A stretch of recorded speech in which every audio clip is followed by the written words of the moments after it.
aceptaría a una persona con esas características.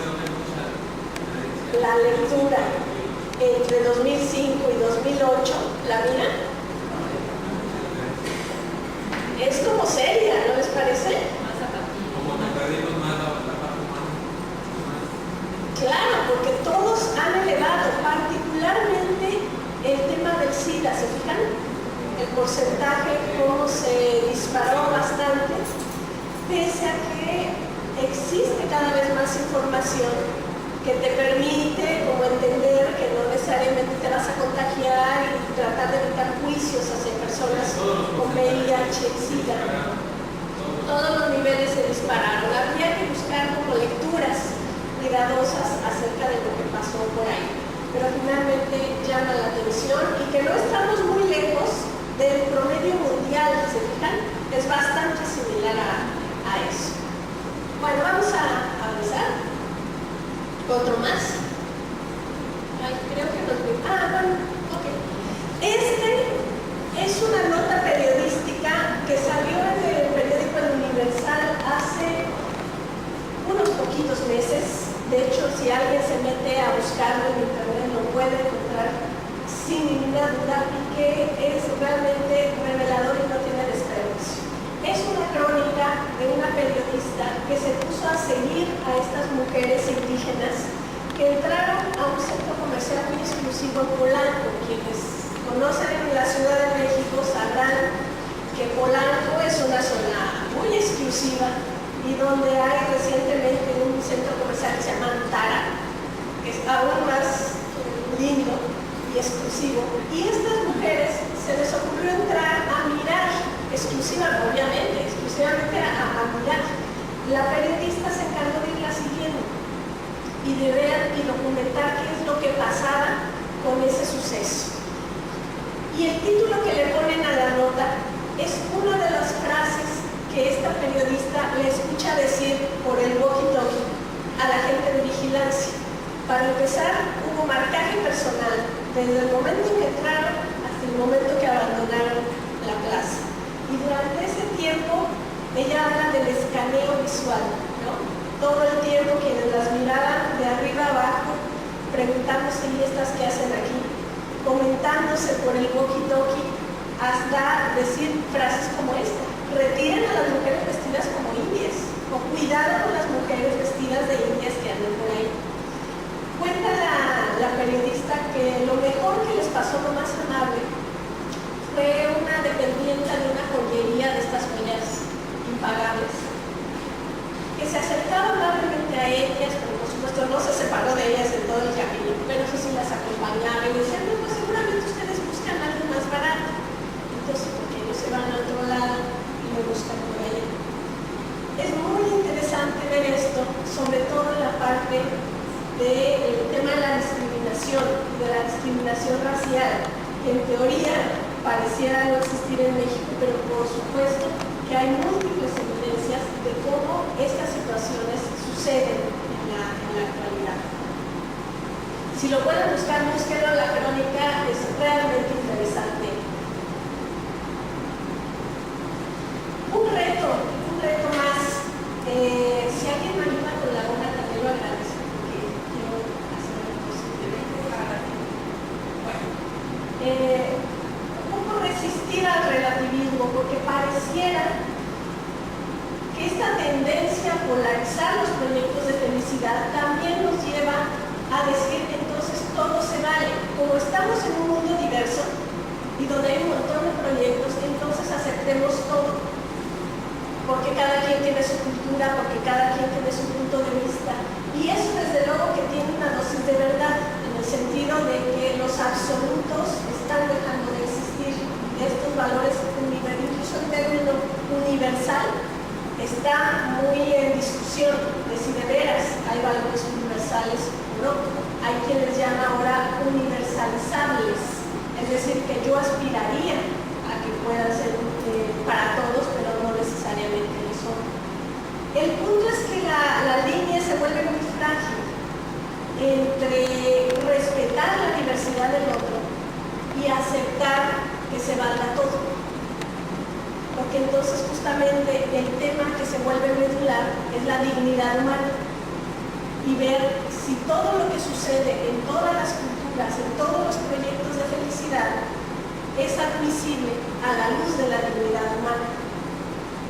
Por eso es que hay cosas que nos tendrían que seguir indignando en el salón de clases, en la escuela, en la sociedad, que al mirarlas nos sirve seguir diciendo esto no se vale. Y entiendo la diversidad, acepto la diversidad, pero esto sigue sin valerse. Vamos a ver un ejemplo de este asunto y que tiene que ver justamente con esto que les decía, de ir haciendo mínimos éticos, justamente para no caer en la tentación de que todo, absolutamente todo se valga. Hay que ir encontrando puntos que nos digan, este es el mínimo que no debemos olvidar ni dejar fuera. No sé si a alguien de ustedes les llegó en algún momento un correo electrónico acerca de esta mujer. Amina Lawal, una mujer nigeriana, que fue muy conocida sobre todo en los correos donde se hicieron cadenas pidiendo que el mundo entero se manifestara en favor de ella, que había sido condenada a muerte por lapidación. Evidentemente no es la única que ha estado en esta situación, es decir, ella fue condenada a morir a pedradas por haber sido infiel a su esposo. Esa fue la razón. Curiosamente, el hombre con el que supuestamente le fue infiel, no se le levantaron cargos finalmente, les fue dejado en libertad.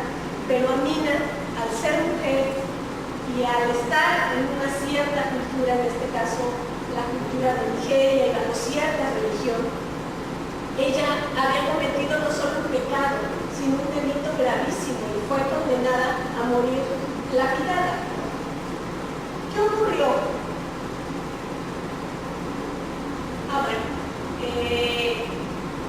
Ocurrió justamente, y lo asocio el anterior con este otro punto, que mucha gente precisamente se empezó a plantear este tema del relativismo, de decir, ¿se vale o no se vale, aunque estemos en México, mirar críticamente otras culturas y plantearnos lo que es deseable y lo que no es tolerable en este planeta? Estamos en México, aparentemente Nigeria está tan lejos y el caso de Amina está tan lejos que podríamos no haber mirado ese asunto. Parecería que no tenía nada que ver ni conmigo, ni con mis alumnos, por ejemplo, ni con los vecinos de al lado, parecía no tener nada que ver.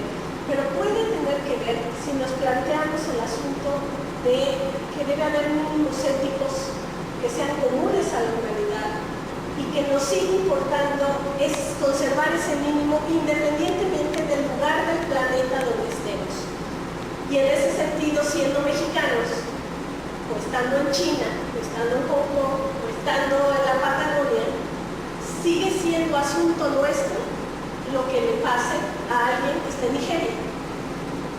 Y ahí es donde está también el tema de la globalización, que no solo se acerca a la parte económica, sino también la posibilidad de intercambiar y de conocer juicios éticos y maneras de incidir en esto. Eso fue lo que pasó con Amina. Resulta que se articuló no solo esta idea de no todo se vale, aunque sea una cultura diferente, no todo se vale. Y esta idea de lo planetario, de aunque esté allá lejos, es un asunto mío y que puedo llevar a lo cotidiano mío. ¿Qué pasó? Pues pasó, por eso les preguntaba si algunos de ustedes habían recibido esos correos, que hubo una lluvia de mensajes y de pronunciamientos de gente común y corriente, de gobiernos, de partidos y demás.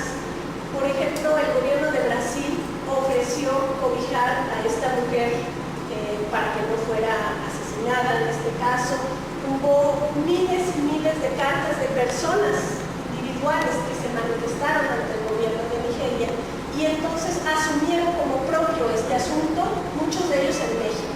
Vamos a ver qué pasó y cómo terminó el caso de Amina. Amina tuvo más suerte que otras mujeres que hace poco acaban de condenar y aplicarle la pena a otra mujer. En el caso de Amina no sucedió. En el caso de ella tuvo ese cobijo de la gente que estando lejos entendió que era asunto suyo la vida de esta mujer y el cuidado de ciertos principios. Amina no murió finalmente gracias al apoyo internacional y gracias al apoyo no de gobierno, sino de personas específicas. Ella le fue condonada la pena y en este momento pues purga una condena de prisión, pero salvó su vida. Y eso es algo que se logró justamente por esta idea de que lo que ocurre en el mundo nos impacta directamente a nosotros. Vamos a avanzar, por favor. Voy a saltarme algunos para ir cerrando y que más bien podamos juntos incluir algunos otros retos que se les vayan ocurriendo en el trabajo cotidiano con los alumnos. Pero uno más tiene que ver con actualizar y salvaguardar los derechos humanos. Uno le puede explicar a los alumnos que los derechos humanos son importantes, que ha habido logros importantes a lo largo de la humanidad, pero creo que también es muy importante enviar el mensaje a nuestros alumnos de que no son derechos ganados para siempre, de que así como se ganaron, se pueden perder, de que esos mínimos éticos también y que se han convertido en derechos humanos y que están en las leyes y que ellos pueden nosotros disfrutar cotidianamente, no necesariamente están logrados para siempre, que si bajamos un poquito la guardia, corremos el grave riesgo de que se vaya para atrás la historia. A diferencia de otros logros que pueden mantenerse bastante, los derechos humanos no son así.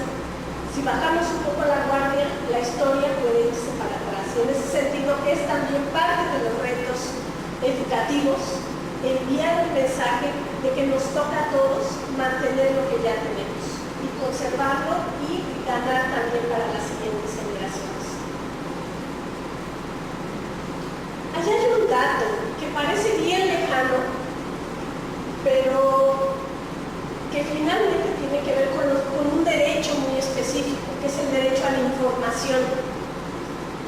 Ese es el dato de las tecnologías de las que disponen los hogares mexicanos. Si la información es un derecho, entonces necesitamos canales para poder hacerlo llegar. Si ustedes hicieran una encuesta parecida entre sus alumnos, ahí podrían ver también cómo se ejerce o no el derecho a la información. ¿Quiénes de ellos tienen acceso a periódicos?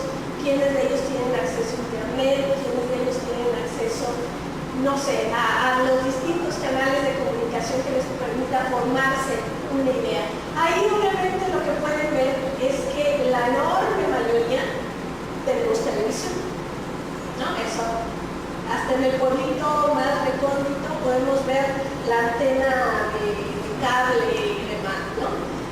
Con el impacto que eso puede tener en el derecho a la información nuestro y de nuestros alumnos, porque pareciera que la fuente principal de información es lo que vemos por televisión, que no necesariamente es la mejor fuente de información, pero es la principal. Vean cómo se dispara.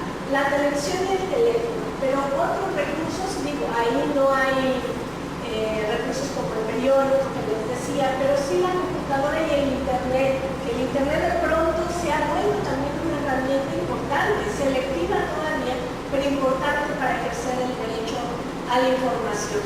Sobre todo en estos tiempos cuando las redes sociales y vía internet es donde se manda una enorme cantidad de información y se dispone de ella.